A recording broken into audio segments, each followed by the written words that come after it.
Good morning. Welcome back to MSU Northern Fall of 2021. This is Business Statistics. Hopefully I'm sending this to the right folks. BGen 253. We've got a pretty good sized class, which is great, other than when it comes time for me to correct assignments and whatnot, but that's all right. Because you guys are going to do everything perfectly, and that'll make correcting the assignments quite easy. This class is online, so I'm delivering this message to you as I will throughout the semester. Let's take a look at some things. I want to make this fairly short, and each week I'll try to make these little videos that I send out will be relatively short, because you guys got plenty to do otherwise. So if we open up the Brightspace page to Business Statistics and Research, this is what you guys should have. I should change this to the student view. Let me do that, I'm sorry. So this is what it should look like for you, right? I've got a little introductory here. I said most of the content is now filled, which it is, but the dates and times for the first few weeks are probably accurate. I do have some work to do later on in the semester, adjusting those dates. Sometimes I kind of like to wait and make sure things are going okay, to set those dates. So for the first few weeks, you're okay. If you come up against a date or a time that just looks inconceivable, first word of advice is don't panic. Send me an email, okay? Send me an email. You can send those right through Brightspace here. Don't panic. We can fix it, especially as we go earlier in the semester. Later in the semester, hopefully by then we'll both have it figured out. So here's the opening page, right? Now most of the stuff, that's a good word, most of the content is in the content section, right? So if we click on that, it will take us here. And you can see I've got all the weeks kind of outlined. If you go to just the main page, right, which is the table of contents, it's all there too. So you can just scroll down there if you'd like. I think that the dates of the required assignments and quizzes should show up in the calendar. Maybe I'll double check and make sure that they do. But watch your calendar and then make sure you follow along and stay caught up. A couple of things. I'll say right off the bat, there are no tests for this particular class, nor are there any papers that you'll write. The reason I do that is some of this material gets a little bit gnarly as it is. Your weekly assignments and quizzes are going to feel like a test, okay, like a small test every week.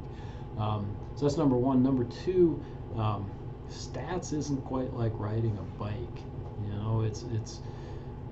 I did stats when I was in college, and we had to do it longhand. I mean, we wrote things out, and we weren't able to get through probably even 1/4 of what you guys get through because of the manner that we had to do it.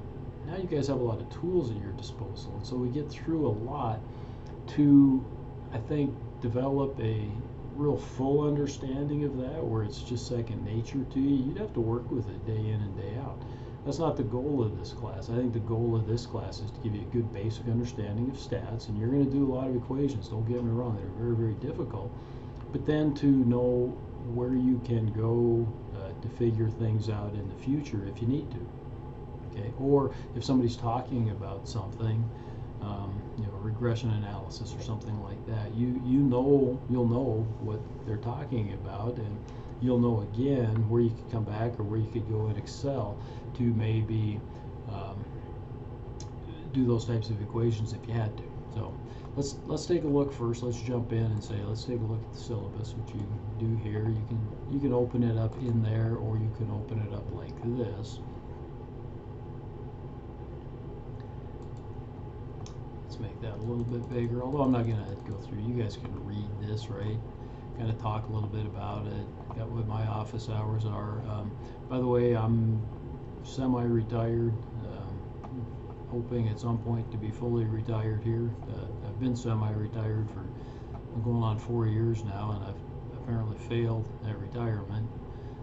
But I'm semi-retired, so I'm just an adjunct teaching part-time, although I taught here full-time for nearly 20 years, 17, 18 years, something like that. Okay, so that's why my office hours and whatnot are fairly short, and I still have an office up here. Feel free to stop in and visit with me if you'd like to, if you happen to be on campus, or you can call me at my office number that's up here. Again, when I'll be here, other than my office hours, it's going to be a little bit hit or miss. I check my emails regularly. Probably the only time, sometimes on the weekends, I'm out in the mountains and I don't have internet out there. So other than that, I pretty much check my email every day and can respond. So that's a great way to get a hold of me. Okay. Text is the Statistical Techniques in Business and Economics, the 18th edition. So please get that. You can either get it through the bookstore, you can get books, through Amazon, whoever the case may be. You do not need, if you order it other than the bookstore, you do not need the Connect. Okay, so don't order that. I used that one year, a couple of years ago. An instructor who had taught stats before me had ordered that, so I was kind of stuck with it. I liked it, and the students kind of liked it. It made my job easier because it corrected most everything, but I didn't get a good feel not being able to correct students' assignments and whatnot. I didn't get a good feel for where they were at and what they were learning, so I take it upon myself to do it the hard way, I guess, and correct those things myself. At some point, if I were going to keep doing this, I'd probably mix it up, do some of those that would be on Connect and others then that you guys would submit otherwise. You can read through it again, different things that are pretty much common, I guess, in a lot of our syllabi. Course policies, though, due dates for quizzes, homework, and discussions are posted on Brightspace. Your work must be completed by those due dates and times. Okay, here, read this this is in bold. Unless otherwise noted, all assignments will be completed using Excel. Not the quizzes. The quizzes are right in Brightspace, but all assignments will be completed using Excel, and all work must be demonstrated. There might be one assignment later on that's an exception to that, maybe, okay? But what I mean is all work demonstrated, so I don't want to just see the answer. I do need to see your work. I have to look at that. I have to make sure that you're doing it properly, that you're not just copying answers from somebody else and plugging them into the spreadsheet, etc. So, and don't do that, okay? Don't copy answers from other students, because then you get the academic, dishonesty, on and on. COVID statement. This course is online anyhow, so I don't think we really need to worry about COVID. I guess if COVID hits, then we're going to go to online. So away we go. Grading, 50% quizzes, 50% assignments. So the quizzes are designed to get you to open the book, and I'll talk more about the quizzes in just a little bit. So I want you to open the book, look at it, kind of read a little bit, understand, and then maybe do the assignments, which are the more quantifiable things. So the quizzes are going to be, they'll have some quantifiable things in there, but a lot of it's just words, things you can look up in the book. They're open, open book. I don't believe there's any time limit on it, so feel free to take your time. And again, I'll talk a little bit more about the quizzes in a bit. I did have in the past, and it kind of shocked me, one time I had students request that the assignments be due before the quizzes, and the reason for that, some students found apparently that it was actually easier to do the assignment and then go back and do the quiz. And thinking about it, that maybe makes some sense for some people, because while you're doing the assignments, you're obviously looking up things and seeing things and whatnot, and that might make the quiz a little bit easier. I kind of always thought it would be the opposite, but students have told me no, that sometimes they just assume do the assignments first and then the quiz. So I leave that up to you. Both are due at the end of each week, so each Sunday is when your work is due. I believe that's the end of the syllabus, yeah. Okay, the next thing on the list here is the book website. and that should open up in a separate deal. What you're going to want to do here, there's some things you can take a look at here, but mainly it's going to be these data file spreadsheets. As we get into some of the more gnarly equations and whatnot, there may be lists of data, and it'd be painstaking to have to sit down and transpose each of those, take each of those and hand type it into an Excel spreadsheet. So they do it for you, right? So I'm just going to click on a random, hopefully I pick one, random. I pick chapter 8. I want to open it up. It opens it like this. I'm going to double click on that. Bingo.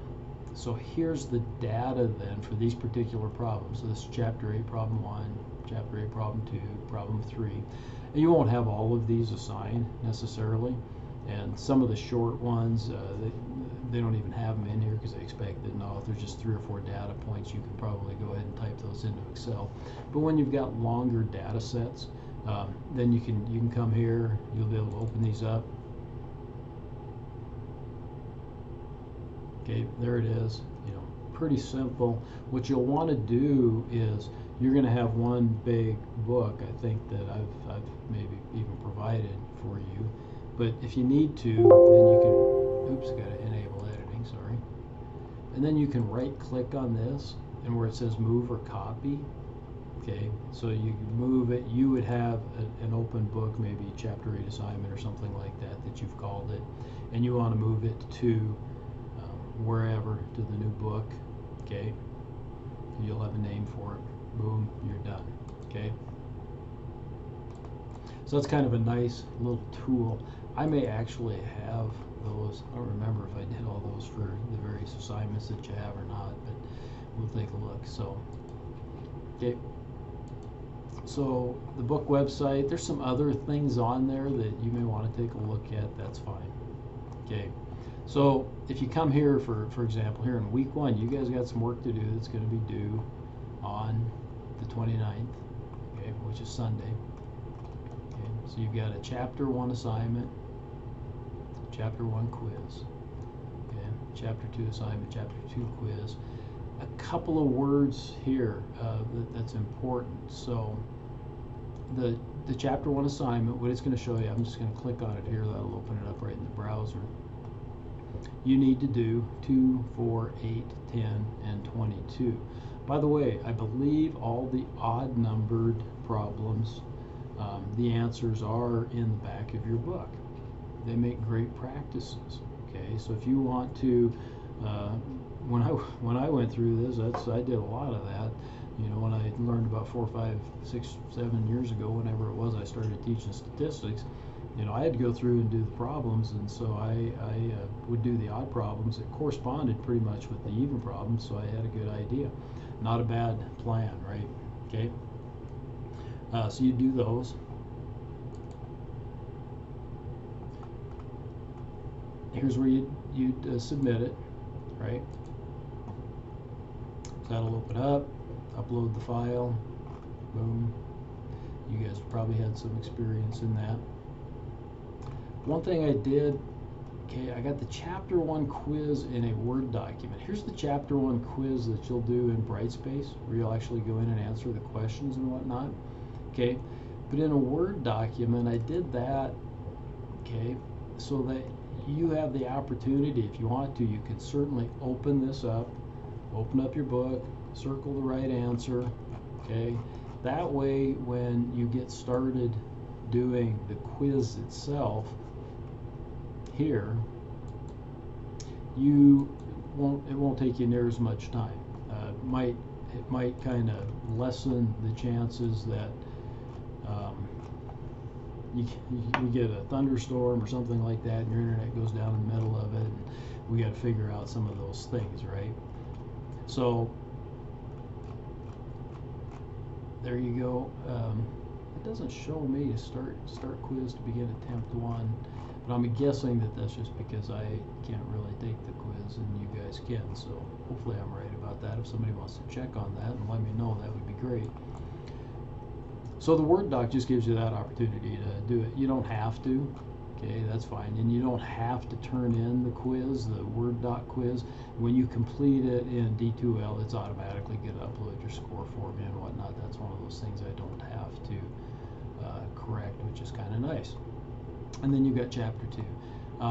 I've provided for Chapter 1 I did, and for Chapter 2 there's some PowerPoint presentations. I do not anticipate doing PowerPoints or lectures, okay? Instead, you're going to have these quizzes and these assignments. Now, Chapter 1, I didn't do. Your quiz and your assignment should be relatively easy, and I couldn't find any reason really to provide you more assistance. But as we get into Chapter 2, then take a look, okay? So your assignment's going to be 2.4, 2.6, 2.8, 2.10, 2.12, 2.16, and 252, and what I've provided here are videos. And if I click on that, it'll open it in another tab. It's relatively short. Chapter 2, Problem 3. In the background there. There you go.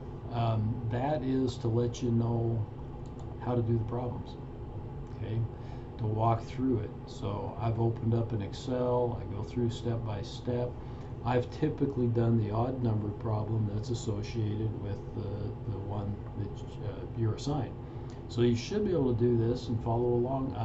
I've had people, often students in the past, that would open this up and then they'd open up their Excel so they'd have them side by side, you know, minimize this and, you know, put it over here and then open up Excel over here, and away you go. So that is something that a number of folks have done, but however you choose to do it is fine. But this should walk you through all the problems throughout the semester. There'll be the occasional exception, but they'll be very rare where I say, yeah, no, you don't have to, there's nothing, no information that I can provide. So other than Chapter 1, there should be videos for, okay, here's Chapter 3, here's Chapter 4. So you do need to click on these and open them up. You can see there's 11 videos there, there's 10 videos there. A little bit of advice here as we get started. The first part of this class, a lot of this stuff's fairly simple. It should be, you know, some basic math. You guys have probably had it in the past. It should be some, you know, basic concepts that you guys should grasp pretty easily. So do very, very well on those, and do well on the quizzes throughout, because again, the quizzes are open book. As we get further along, the problems become a little bit gnarly. Okay? I think I give you some good instruction on how to do it when you look at those videos that have all been prepared, but they get a little bit more gnarly. And so do well at the beginning in case you maybe don't do quite so well at the end. You know, you can be in pretty good shape then in any event. So and the problems in each chapter are kind of that same way. Usually the first few problems are not that difficult, and then they get a little bit more difficult as you go on.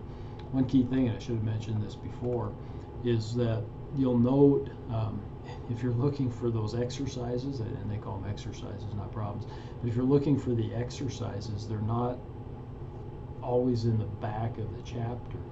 They will put some exercises in the midst or in the middle of a chapter near the subject that they're talking about.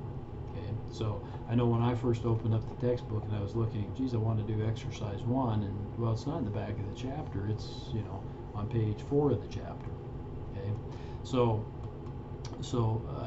you got to look through those, look through the chapter in order to find those. And again, maybe that's why some people like to do the assignment first rather than the quiz. I think that should be it. I'm running about 20 minutes, and I don't like to go. Hopefully this is about the longest lecture, if you want to call it that you'll hear from me. If you got some questions, again, email's great. You can also call, leave a message. I don't check my messages on the phone as often as I should. I do, again, I check my email pretty regularly, and so that's a good way to contact me. If we need to set up a phone conference, that's fine. We'll pick a time and do that. I have no problems with that whatsoever. Other than that, I'm going to wish you all very good luck for the course, and I look forward to working with you.